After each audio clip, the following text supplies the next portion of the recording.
Hi, everybody. We'll go ahead and get started in just a few moments. So just hang out and we'll hop back on shortly.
Good evening, everybody.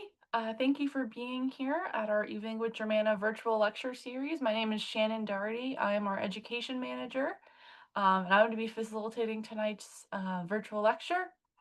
A few housekeeping items before we jump right into our talk tonight.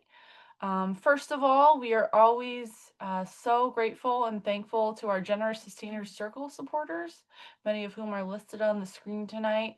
It is through their support that we're able to do programs like this, and they have such a pivotal role in furthering preservation and sharing of Germanna's rich history. So thank you immensely from the bottom of all of our hearts at Historic Germanna for your support.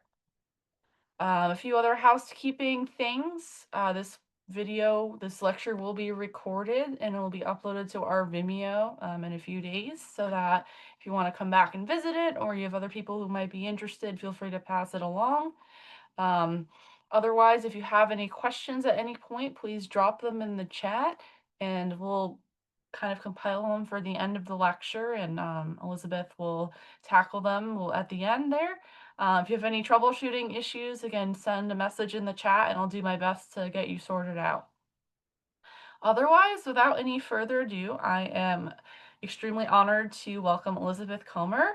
Elizabeth Anderson Comer is an archaeologist who serves as the president of the Catoctin Furnace Historical Society and president of EAC Archaeology, Inc. Ms. Comer has successfully managed more than 450 archival and archaeological survey, testing, and excavation projects, and historic architectural surveys, evaluation, and recordation. Ms. Comer graduated from Hood College with a BA in History and Political Science and received her master's degree from the University of Kansas in Anthropology with a specialization in archaeology. She is ABD at the University of Maryland, currently completing her PhD in American Studies with a concentration in archaeology. She's also studied at the University of London. As city archaeologist for the city of Baltimore, Maryland, from 1983 to 1987, she directed and managed the archaeological department for the city and specialized in complex urban, industrial, and waterfront projects. As secretary and now president of Catoctin Furnace Historical Society, Inc., Ms. Comer has successfully pursued bond bills, grant monies, private donations, and other funding to restore the 1810 log collier's house, the 1821 stone forgeman's house, and the Museum of the Iron Worker, the construction of the African American Cemetery Interpretive Trail and the Iron Trail, the purchase and establishment of the C. 1920 Miller House as the Innovative Furnace Fellows headquarters, the restoration of the historic Carty Miller dwelling and the F.W. Fraley General Merchandise Store, the acquisition of the 1921 African American Cemetery, stabilization of the Iron Master's Mansion ruin, innovative digital reconstructions of multiple buildings, including the quarters for the enslaved and the Iron Master's mansion, establishing a vibrant descendants group, spearheaded the 2021 Smithsonian Channel documentary Forged in Slavery, and served as co-principal investigator for the bioarchaeological research about the Catoctin Furnace population with the Smithsonian Institution, Harvard University's Reich Laboratory, and 23andMe. She edited Catoctin Furnace, Portrait of an Iron-Making Village, published by History Press in 2013, and meticulously researched and extensively referenced social, economic, and technical history of Catoctin Furnace. Wow, what a resume. I'm so excited to welcome Elizabeth, and feel free to take it away. Thank you. Now you see why I haven't finished my dissertation. No, just kidding. So I am thrilled to be here with you today to present the latest findings in our groundbreaking research. So I'm going to um, start here, and I hope you can see my screen. Um, we are using DNA to connect people to the enslaved ironworkers at Catoctin Furnace. And it's Elizabeth, we only, can't see your screen, sorry. oh, well, we are going to go back and fix that. I apologize. Yeah, no worries. There we go.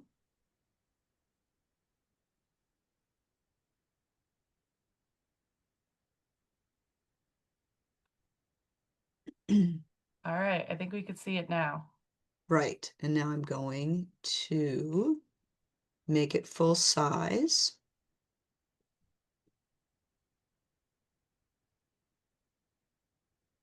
Okay, now can you see it?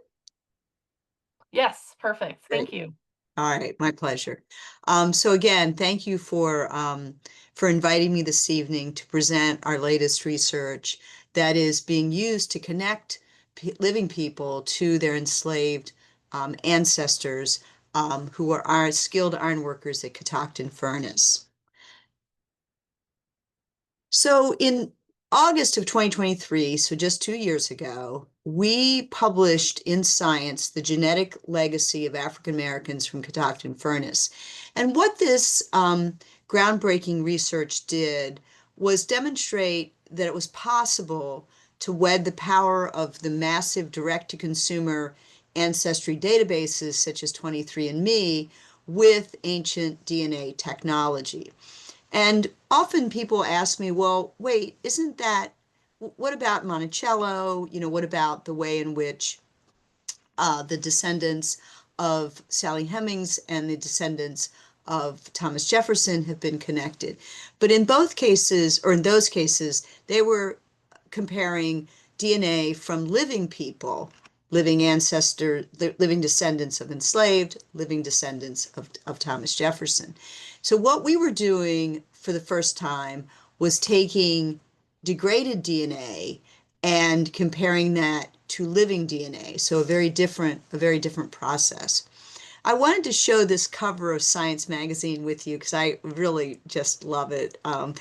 It contains the names of 271 enslaved individuals that we found at Catoctin through old-fashioned historical research, diaries, probate records, ecclesiastical records, and all sorts of ways in which one can find a name of an enslaved, usually, of course, almost entirely only a first name.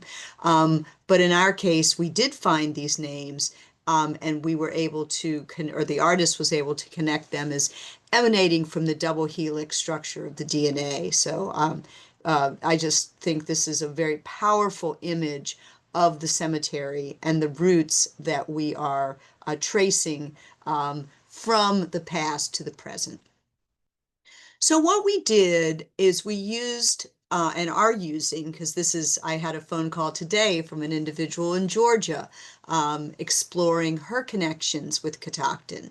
So we're using the first reliable approach to identifying identical by descent, or IBD. That phrase means that we are comparing specific DNA on specific strands of DNA in specific positions that are matching. And the longer the matching position on the identical strand of DNA, the closer the connection between a living person and a person who was buried at Catoctin.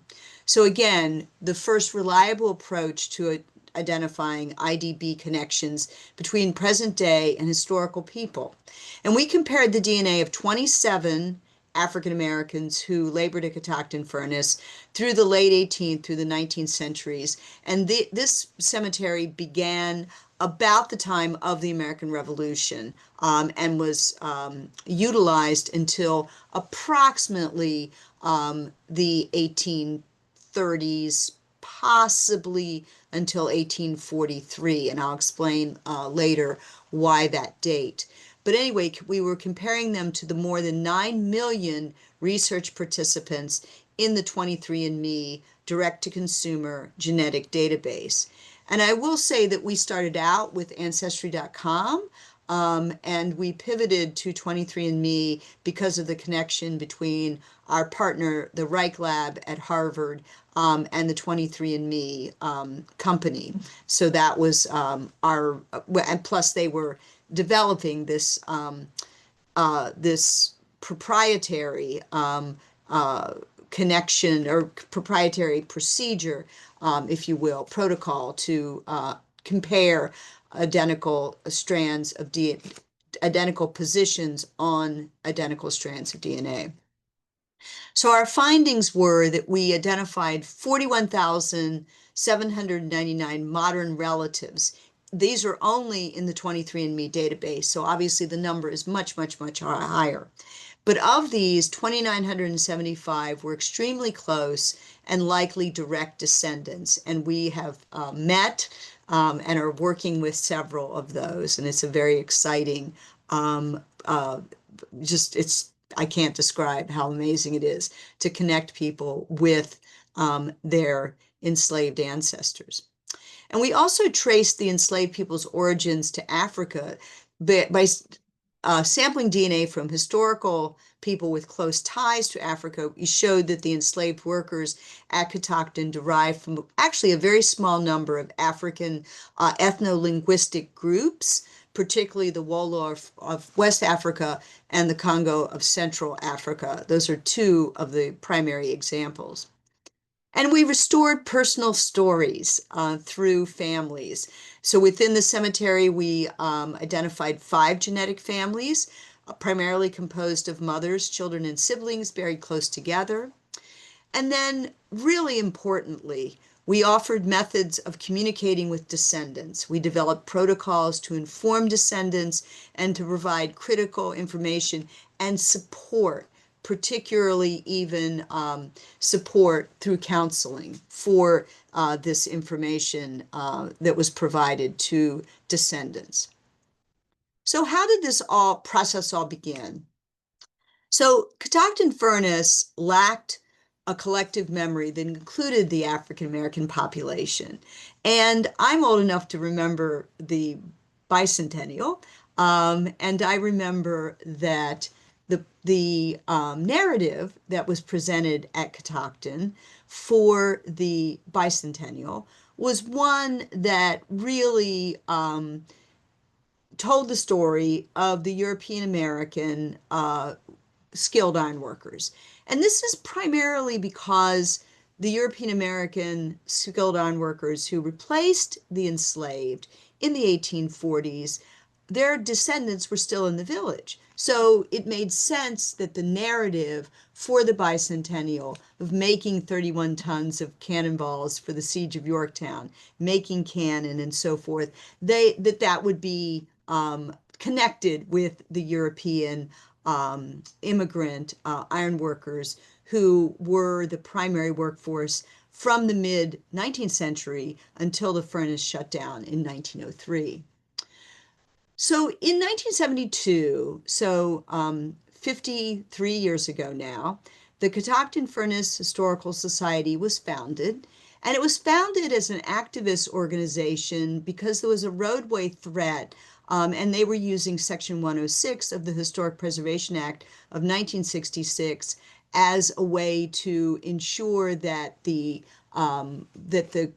effect of this roadway construction on the historic site would be taken into account. And as part of that Section 106 work, a phase one archaeological survey was undertaken. And in that survey, or during that survey, a cemetery was discovered. Actually, when they started doing shovel test pits in the cemetery as they went along the footprint of the road that was planned to be built, the first two shovel test pits both hit um, remains, human remains. So it was obvious immediately that there was a cemetery there. And obviously, at that point, there was a huge bicentennial interest in not just Catoctin, but throughout the country. So this was part of what started this historical society and the interest in the archaeology and the story of the enslaved there. So I came into the picture because as an archaeologist and as someone who grew up near Catoctin Furnace and attended the church there with my parents and my siblings, and my parents were two of the founders of the Historical Society, I sort of realized after that generation was gone that the legacy needed to be preserved. And so I stepped in as a volunteer, which of course I still am, searching for funding. And in 2015, after 3 tries, got funding to begin a reanalysis of the remains. And that snowballed into the documentary called Forged in Slavery. Our connection with Harvard in order to sequence the human genome, and the first direct descendant informed in 2023, and our descendant communicator position that is so important and so critical to this whole process, which is ongoing. So our Reich Lab partnership was just amazing because in my original grant, I had enough money to do 3 sequences. And when we were able to connect with the Reich Lab, whose focus primarily was on deep time, human movement through the Pacific and throughout the world, but, way before, thousands and tens of thousands of years prior. So doing something quite modern, 200 years old, 250 years old, was really stepping out of the norm for the Reich Lab, but they agreed to do it, which was fabulous. And in our first round of sampling, they were, of the first 14, all were successful. So we did 15 more and came up with a very robust sampling from the 32 remains of DNA. So this image that I'm sharing with you right now shows the cemetery. The top shows the cemetery on the left that has been excavated, and on the right, the unexcavated, the extant part of the cemetery where as many as 27 graves are still in situ. And you can see that there are 5 distinct families, families A, B, C, D, and E, and then a number of unrelated individuals. One of the things that this mapping shows you is that the families are they're grouped. Like look at family B as an example. They're grouped quite, and family C quite, geographically, they're grouped together. There are also morphometric outliers. These people are unrelated to anyone else in the cemetery, and in many cases, they're buried away from the groupings of families. So just a snapshot of what we're actually calling cemetery geography.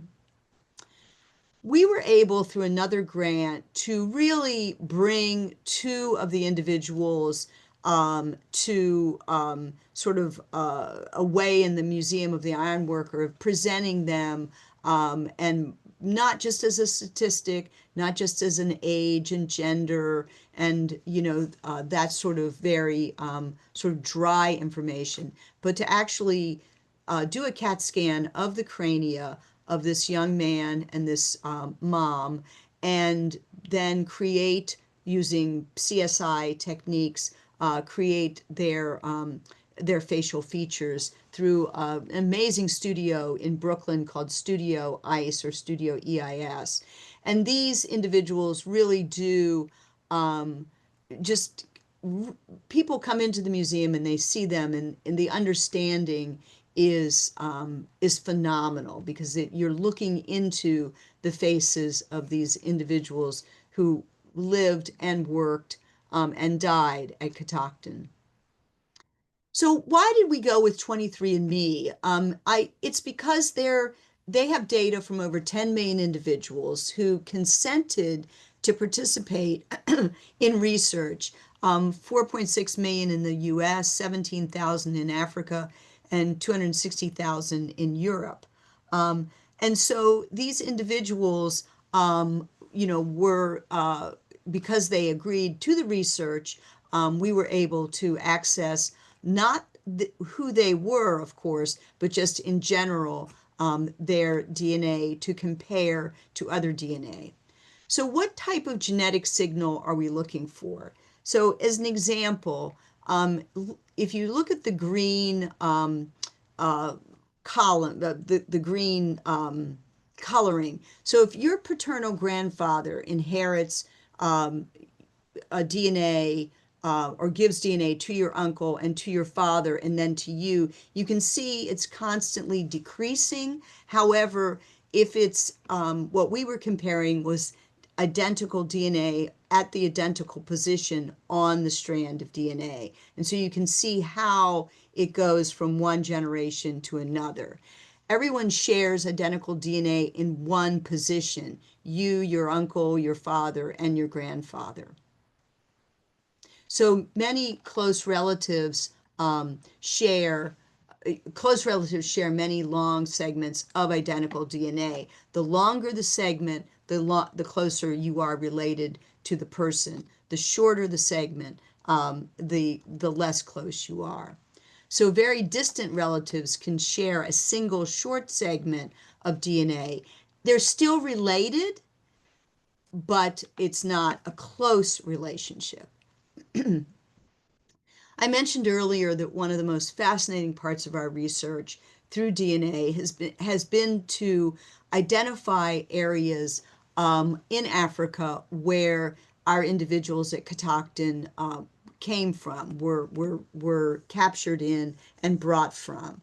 And so this map shows some of the ethno-linguistic groups, and not surprisingly concentrated in West Africa.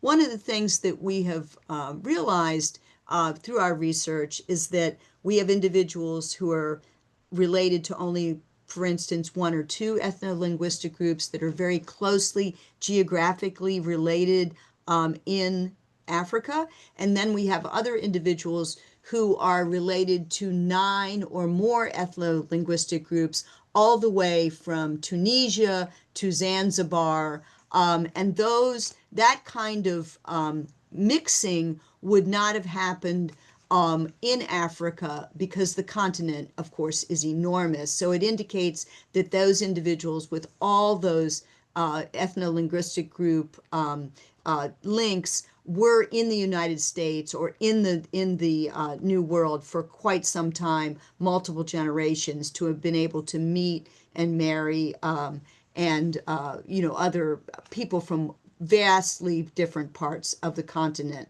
of Africa. So I'm going to share with you our two individuals I mentioned earlier that have been the subject of our forensic facial reconstructions. This woman, this mother, our Catoctin burial 35, died between 30 and 35 years of age.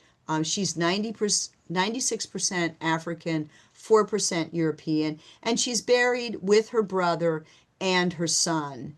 She is from two, very close, geographically closely related ethno-linguistic groups, the Wolof and the Fulu. So she's likely a recent arrival in, in the United States, or in the colony that became the United States.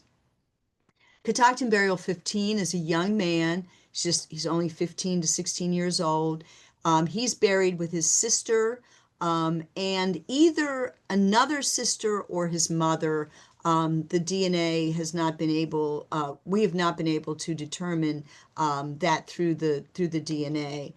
He's 93% African, 7% European, and he is from the Luluwu and Congo ethno-linguistic groups. Again, very closely geographically related. Again, probably a very recent arrival. His backbone is already compressed from hard repetitive labor. And while one expects a 15-year-old to be able to fight off infection or some sort of illness, if you're overworked, you don't have enough food, you don't get enough rest, you just get worn down, worn down, worn down.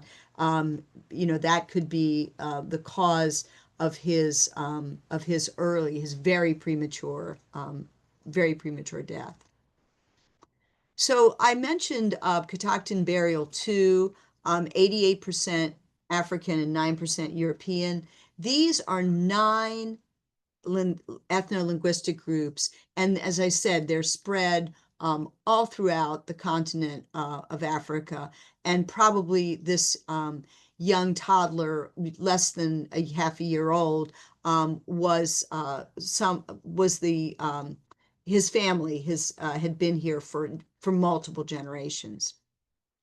So one of the things we've been looking for are connections in each state with Catoctin. So not surprisingly, the East Coast and Southern states are the most likely to share genetic connections with Catoctin. You can see Maryland there, and Louisiana, again, not surprising because of the connection between the Port of Baltimore and the Port of New Orleans for the selling of enslaved individuals. Are the connections that you see here may be very distant because they could be tracing back to shared ancestors from previous generations. However, California, interestingly enough, has the largest number of participants out of the other than Maryland. And there's a very close, there are 19 relatives there, and some of them are very, very closely related.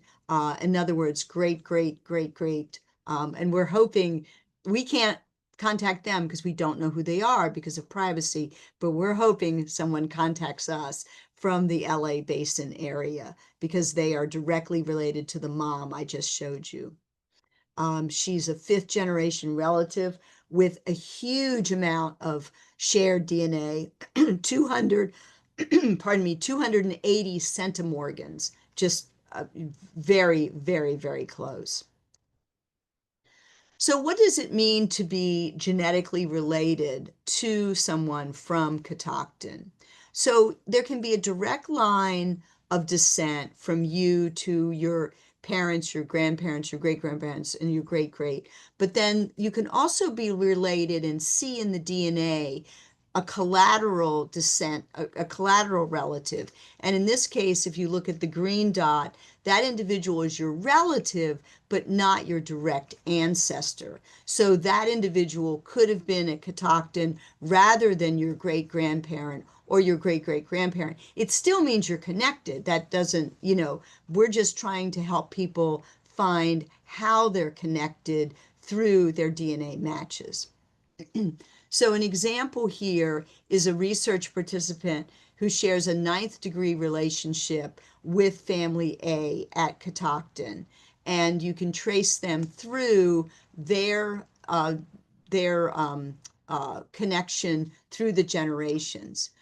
So for instance, this individual that is related to the 9 different ethno-linguistic groups, they can share a ninth degree relationship with a Catoctin family, but they're not a direct, they're removed by several generations. In this case, second cousins 4 times removed, but again, still connected.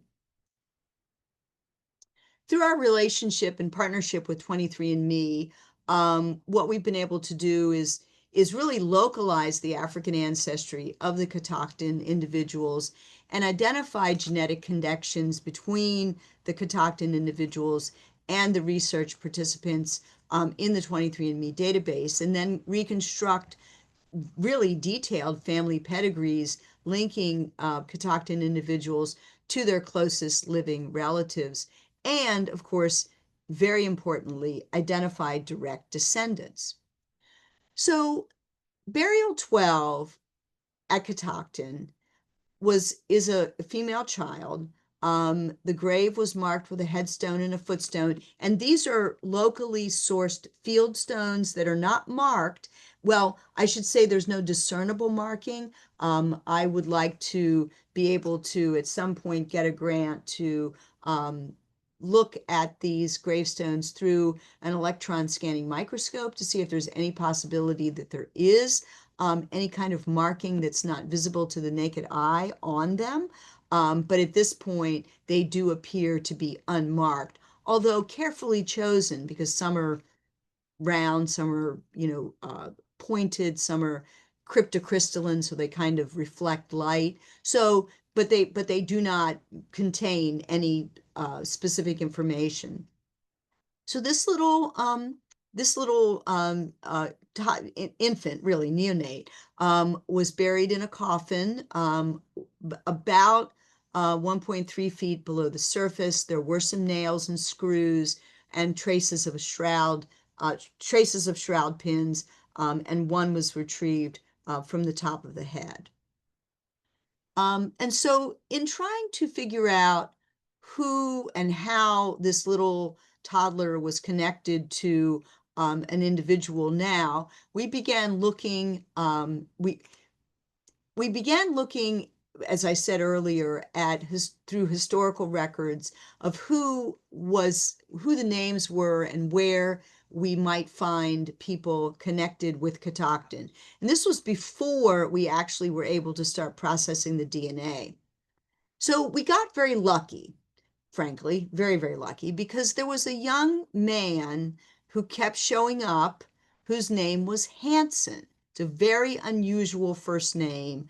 And then in speaking with other researchers, there was a Hansen that was the right age at the Antietam Furnace in nearby the next county over, Washington County. So looking at the wills of the owners, we find that there were a number of mentions of names such as Hansen, and the Summers family was one of these mentions. We know that the Summers family was moved multiple times. We can trace them through these documentary records. They're at Catoctin. They're down in Frederick, which is about 6.5 to 7 miles south of Catoctin Furnace, at a house called Rose Hill Manor. Then they're back at Catoctin at the home of William Johnson, who was one of the Johnsons, one of the members of the Johnson family who owned the furnace. And then, as I mentioned earlier, we see Hansen at Antietam Iron Works in Washington County. So in going through just very detailed documentary research, we see Hansen as being one of the children sold in 1830. And they, even in 1827, it's, even though the name Hansen isn't there, Wally and his wife, so were mentioned. So we begin to see evidence of Hansen, and we follow him through the historical record. Here he is in 1834. At that point, he's a young man, obviously very highly valued at $225 at the height of his, his ability, you know, as an iron worker. Um, and in 1836, again, he's mentioned not by name, but we can trace through his father and his mother. And then we find him at Antietam after the death of the owner in 1849. And at this point, Hansen has a last name. And we don't know where some of the other members of the family went, but we have been able to match Hansen's age, his name. He is the only Hansen, and we then see him in his obituary in 1899. So still questions about what happened to the other members of the family, and then also how he is related to Catoctin. So once we found Hansen and found his descendants, I had this sense that the timing of Hansen was right to have been related to someone in the cemetery. Obviously, Hansen was not in the cemetery. He lived a long life until 1899. He was moved from Catoctin to Antietam, but having been at Catoctin at the time that the cemetery was up being used, it seemed quite likely to me that Hansen might have a relative in that cemetery. And so I asked his Hansen's descendants if they would be interested in participating in this DNA study, and they said that they would be. And so we were able to begin the process of seeing if they were connected. So I mentioned earlier the cemetery archaeology that took place, found in 77, excavated in 79 and 80, and then the ground penetrating radar to find the rest of the graves in 2014. And the upper right is well, there's no such thing as a typical headstone or footstone, but each of them has characteristics that indicate that they were carefully chosen and placed, in some cases headstones and footstones, and in other cases just a headstone. And there's an example of one in this photo. And then we began to see that this, a pattern, as I mentioned earlier, in the cemetery. And notice cemetery or grave number 12. It's an important location. We also began we had been looking at historical records for years, but we came across really a treasure trove of records in Bethlehem, Pennsylvania. These are the Moravian diaries, and you're probably familiar with these, but they are, the Moravian ministers were required to not only keep a diary of everything they did each day, but also to write letters back to Bethlehem that were very detailed, explaining what they were doing and what they were seeing and what was going on in the community. And so we got another grant to begin to translate these diaries from the Old German so that we could see what was in them about Catoctin, about the enslaved, about the weather, about epidemics, about ecclesiastical services. We had a number of finding aids, if you will, that we were looking for our translator, who worked for over a year translating up until the time in the 1850s they switched to writing in English, looking for this information. So here's some intriguing entries. 1813, 17 September, I conducted a burial in the furnace. At the furnace, I preached in the woods using a text from Matthew 13, verses 41 through 43. The crowd was very attentive. And then just the next day, 1813, I had another burial at the furnace, this time of a child. I preached in a barn to an attentive crowd. And I show a picture of the Graceland Moravian Church, which is about 3 miles away, the way the crow flies, from Catoctin. What is fascinating about these entries is that at no point are we ever told the gender of the person, the age of the person, much less their name, which is just maddening. They tell us the detail of what verse they're reciting, but not anything about the actual person for whom the burial was taking place. So we general information, but unable to connect specifically to any one person.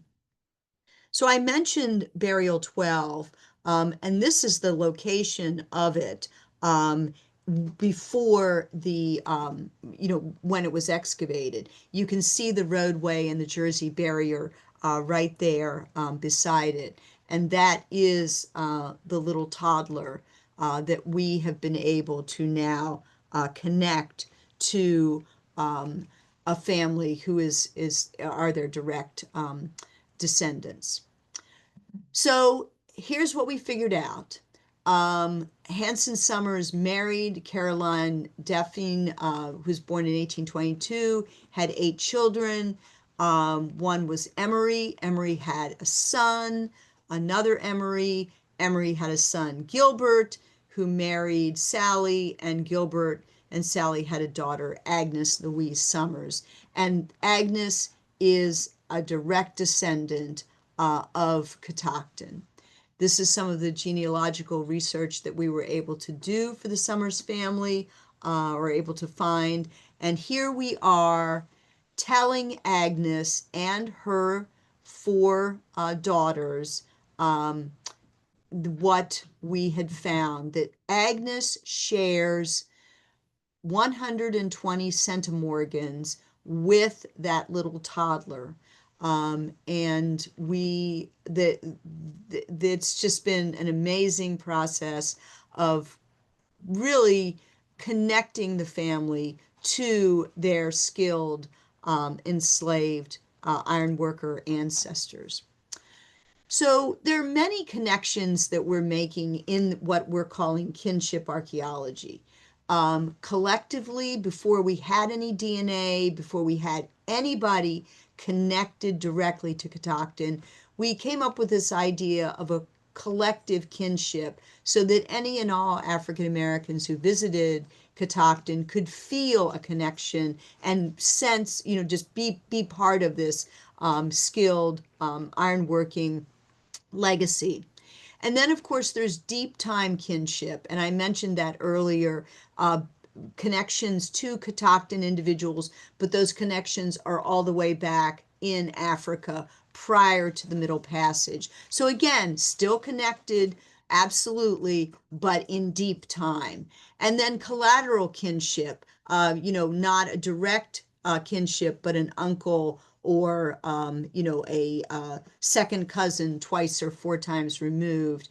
And then a direct kinship, such as the Summers family, where they are connected just in 5 generations to an individual who was at Catoctin.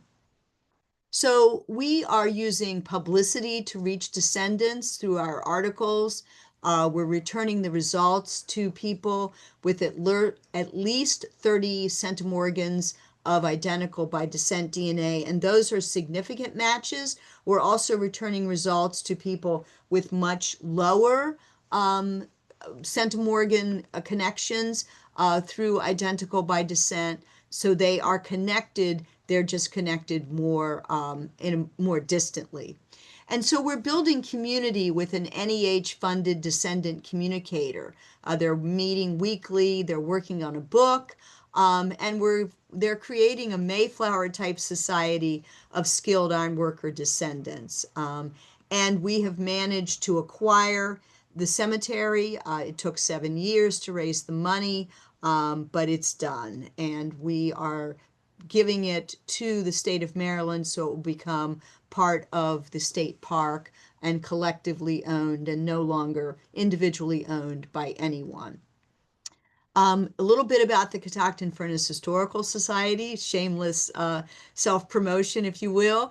We have a lovely overnight stay facility that is, well, you sleep on a rope bed, there's no television. We do have good Wi-Fi, and there's a lovely bathroom and even a dishwasher, but you are surrounded by antiques in this beautiful 1820 worker house. We've restored the exterior of our general store, and we're working on the interior now. It's just really a nice project. And coming up in just a couple weeks is our annual, I think this is our 24th year now, Spirits of the Furnace, which is a living history program, not scary, but based on our historical research of people who were at the furnace. And then our traditional village Christmas in December. So in 2025, we'll have our annual Maryland Iron Festival, and we just finished our Living History Festival last weekend. So I am happy to take any questions you might have and hopefully be able to answer them. Wow, that was fascinating. That's some really cool work that you guys are doing up there.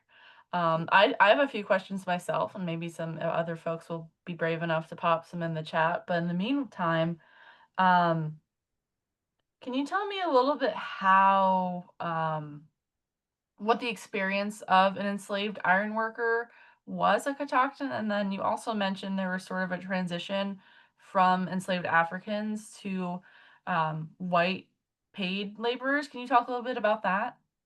Yeah, so your first question about what the experience was, that's one of the fascinating things about this accident of history that has revealed the skeletal the remains of these ironworkers. It's a testament to how dirty and dangerous this work was. There's one of the gentlemen is his bones are completely um, filled with zinc. And speaking with OSHA representatives, just trying to figure out how this has happened. No one's ever seen anything like this before. We think he may have been a filler at the top of the furnace. In other words, as you're filling, for 20 hours, and you're constantly without any gauges or anything, putting in, a layer of iron or a layer of limestone, which is the flux, and then a layer of charcoal, and then another layer of iron, and another layer of limestone, and another layer of charcoal. But you would be breathing this constantly, the aerated, iron, and everything that's in it. And our first um, we have several iron banks, several mines. The first one has zinc in it. The others do not. But the very early one, from the time of the Revolution, has zinc as a component in the iron. So was this gentleman just over his life, just 24/7 almost breathing? Probably. And then it went into his bones, and his bones reveal that today. Just a horrible thing to think about. And then that 15-year-old young man I shared with you, his backbone at the age of 15 is already compressed. There is an older gentleman, our oldest gentleman, who was bent double for the last decades of his life. Literally, he could not straighten up, but when he was buried, his back was broken so he could lie flat. But he was also this hard repetitive labor compresses your backbone. Having done that condition at the age of 15 is just unimaginable. But had that young man lived, he would have ended up also crippled in the same way. And so those are just two examples of the horrible nature of iron making at Catoctin and what these skilled ironworkers had to go through or went through to produce the wealth of the of the owners. And then your second question, can you remind me what that was? I'm sorry, I got carried away on that first answer. Yeah, I mean that's such a human, description of them. Just to think of a 15-year-old being bent over by work like that is just um it's really powerful and impactful. I think my second question was about that transition from enslaved labor to Of free course. labor because at Germanna we kind of see the reverse. We start with the indentured servants. And then Alexander Spotswood realizes, he has some legal issues with them. He sues some of them when their indenture is up. He says it's not done, but they say it's done. So there's a lot of love lost there. And so I think he realizes that he brings skilled enslaved Africans, people who are specifically picked because they have that experience. So that's, I guess, sort of the reverse of what I'm getting at Catoctin. Can you talk a little bit more about that? Well, we see the transition from it. Basically, things changed every time there was an owner change. Mhm. And in the 1840s, the Bryn family, John Bryn, the father, it died in 1834, and his son owned two furnaces. Well, he owned a lot of different things, but two furnaces in particular that I'll talk about, Catoctin and Antietam. And he was constantly in financial difficulties, overspending, and also, there were panics, there were reasons the economy, sort of went up and down, and the price of iron, but still, you know, I question his money management skills, quite frankly. And so he lost Catoctin. And in the sale, he didn't sell the enslaved. He marched them from Catoctin to Antietam. That was another furnace that he owned in Washington County. The new owner at Catoctin did not employ enslaved ironworkers. Period. Full stop.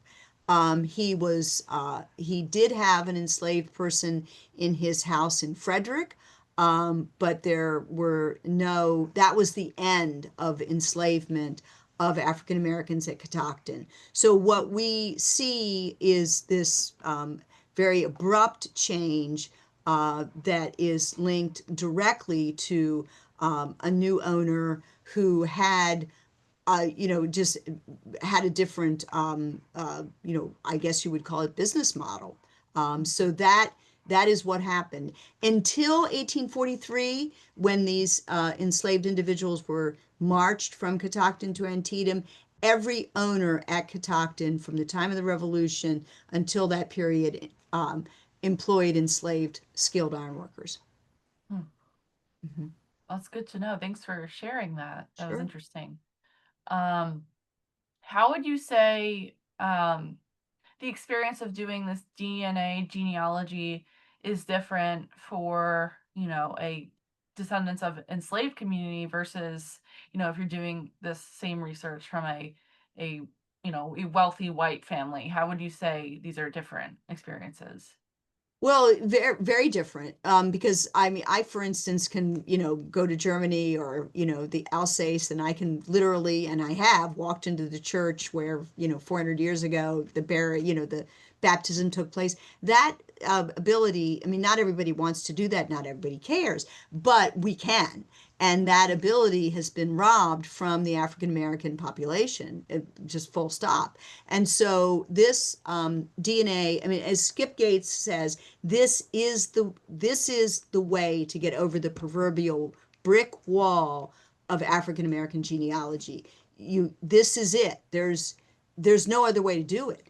So we're just in a way lucky through this accident of history that the roadway was being planned, that the Section 106 The laws had been passed in 1966. They were still in their infancy, but the Section 106 work that culminated in excavation of the cemetery and the recovery of these remains.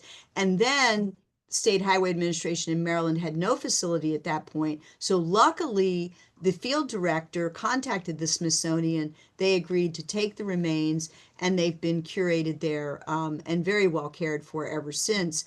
So it's really, sort of over and over again, Catoctin's the ability to do this research is really an accident of history. But I will say that the Summers family, as an example, are and I'm not putting words in their mouth, over the moon that they now know that they're descended from skilled ironworkers. It has changed their worldview.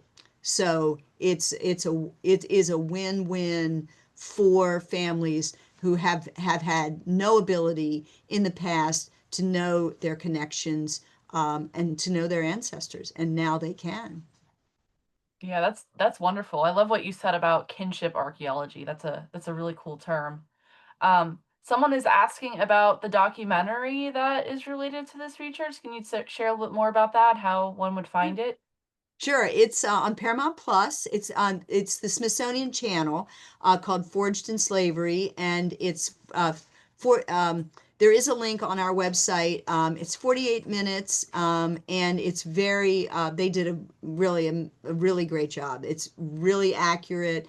It really follows us as we are starting this process of finding people, and it does not specifically, it predates the results of the DNA, which is really interesting because we spent a decade working in the traditional archives and as I said, tracing people like Hanson's family, and then finding that they were in fact absolutely connected. We knew they were connected to Catoctin. What we didn't know at that point was they were connected to an individual in the cemetery.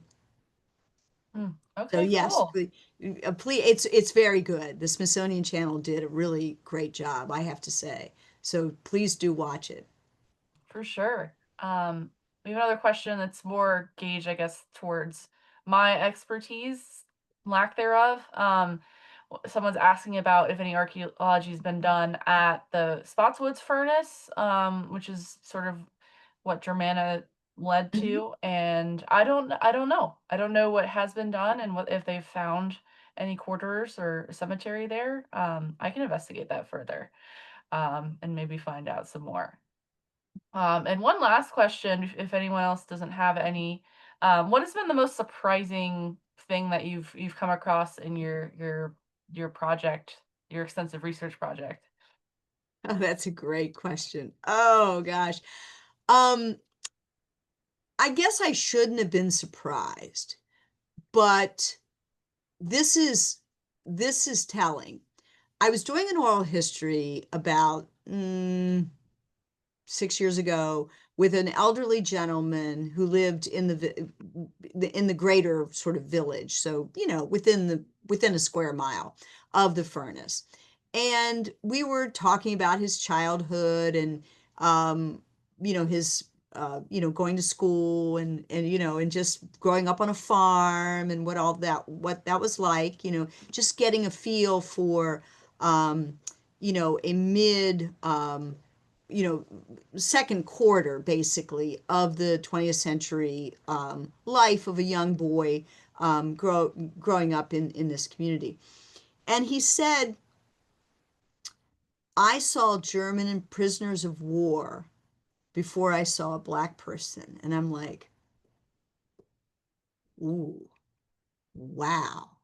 Because what had happened at Catoctin is when the enslaved were removed, taken to Antietam against their will in 1843, a few African Americans stayed up on the mountain in the area, but it was not an area that was uh, you know attractive, shall we say. And so here was someone growing up next to this furnace that had been operated by, and there had been hundreds of African Americans there. And he was growing up there, and that legacy had been totally erased. There was no one there. And that really began to explain why we had been asking for years, where are the descendants? Where are the descendants? We would even go to, I'd give a paper and people, audience members would say, well, you just haven't looked hard enough. I'm like, yeah, well, I actually have, and they're not here. They're not, we've asked and we've looked and we've looked and, and that explained it, that really helped put it into perspective. And now that we're finding descendants, we see that the memory was good, that they left that area and just it was gone. That memory was gone. So the connection was gone. So there was no, interestingly enough, and very unusual, there was absolutely no descendant community until we began building one. I mean, it was there, but it was there, but nobody knew who they were. They Mhm. didn't know they were connected. Does that make sense? Yeah, So no, that was definitely. really, there have been many surprising things, but I think that one literally took my breath away. Yeah, that's a powerful moment to experience for sure. We did have one more question pop up. Can you talk a little bit more about just the site of the of Catoctin Furnace? Does anything remain? Is any archaeology being done? Sure. Can you visit Oh, it? yeah. Oh, absolutely. Well, we, for obvious reasons, do archaeology on all of our sites that we restore. And so we've done a great deal of archaeology. If you go on our website, as I always say, there's a ton of information on our website. The village is really interesting in that when the Park Service was looking for a late 18th and 19th century furnace to bring into the Park Service, they had Saugus, which was bog iron up in Massachusetts, and they looked at Hopewell in Pennsylvania, and they looked at Catoctin, and they chose Hopewell. So Hopewell is a fabulous restored sort of snapshot in time of the 19th century iron furnace. Catoctin is a living, breathing village. People still live there. We're still an industrial village. There's a meat processing plant there. It's just a living, working, breathing village of worker houses, 12 of them, a church, a store, which is now a store museum, and of course the ruins of the furnace. So you got to come visit. Just, we have a museum, the Museum of the Iron Worker. Let us know when you're coming. We're open every weekend. We also have people there during the week. If you're coming during the week, we'll make sure that we're open for you. Awesome. Do you guys work? What's your relationship with the National Park Service in the Catoctin area? We work very closely with Catoctin Mountain Park and Cunningham Falls State Park on a number of research projects. So they're great partners, and we're very happy about that. Sweet. Yeah, that's kind of how we got this presentation rolling. As I have a friend who works at the park Yes, and he exactly. recommended you. So I'm so glad he did because this has been wonderful. Yeah, I don't think we have any other questions, but Elizabeth, thank you so much for spending an hour of your time with us on this really exciting project that you're undergoing. I hope you have continued success um, with grant funding and finding answers to some of these questions. Everybody else, thank you so much for joining us tonight. And again, thank you to our Sustainer Circle sponsors who've made events like this possible. We do have a couple more of these coming up in the future. We have two more in October. They're both archaeology focused as well. One will be about a 3D scanning project that's being undertaken on the Gordon Farm property where our archaeology site is. And then another one will be the return of our very popular archaeology season recap at the end of October. Um, and just check out our website for more information. Check out Catoctin Furnace's Historical Society and hope you have a great rest of your evening. Thanks, Elizabeth. Thank you. Thank you, everyone. Bye. Bye.